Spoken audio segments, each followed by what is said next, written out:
অল্প বয়সেই শিশুশিল্পী হিসেবে আকাশচুম্বী জনপ্রিয়তা পাওয়া সিমরিন লুবাবা মিডিয়া জগৎকে বিদায় জানানোর চূড়ান্ত সিদ্ধান্ত নিয়েছেন। নাটক, বিজ্ঞাপন এবং মডেলিংয়ে নিয়মিত দেখা গেল এখন থেকে সম্পূর্ণ ধর্মীয় জীবনধারায় নিজেকে সঁপে দেওয়ার সিদ্ধান্ত নিয়েছেন তিনি। পরিবারের সূত্র থেকে নিশ্চিত হওয়া গেছে লুবাবা এখন থেকে নিয়মিত নেকআপ পরিধান করছেন।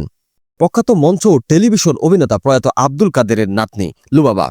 দাদার অনুপ্রেরণাতেই খুব ছোটবেলায় অভিনয় জগতে পা রেখেছিলেন তিনি। অল্পদিনেই নিজের সাবলীল অভিনয় দিয়ে দর্শকদের নজর কেড়েছিলেন। তবে খ্যাতির মোহ ত্যাগ করে লুবাবা বেছে নিয়েছেন আধ্যাত্মিক প্রশান্তির পথ।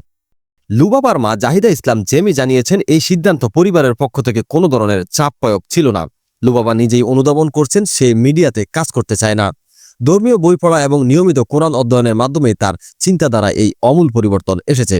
ইতিমধ্যে তিনি কোরআন খতম দিয়েছেন এবং নিয়মিত হাদিস ও বিভিন্ন ধর্মীয় কিতাব পাঠ করছেন। পুরোপুরি মিডিয়া ছেড়ে দিলেও জীবনধারা থেকে একেবারে বিচ্ছিন্ন হচ্ছেন না লুবাবা। সামাজিক যোগাযোগ মাধ্যমে সীমিত পরিসরে বিভিন্ন সচেতনমূলক বা প্রচারণামূলক কাজে দেখা যেতে পারে তাকে। তবে সেক্ষেত্রে অবশ্যই তিনি নেকআপ পরে অংশ নেবেন। এছাড়া আসন্ন রমজানে পরিবারের সঙ্গে উমরা পালনের পরিকল্পনা রয়েছে তার। ইবাদত ও দ্বীনের সান্নিধ্যেই জীবনের নতুন অধ্যায় সাজাতে চান এই কিশোর শিল্পী।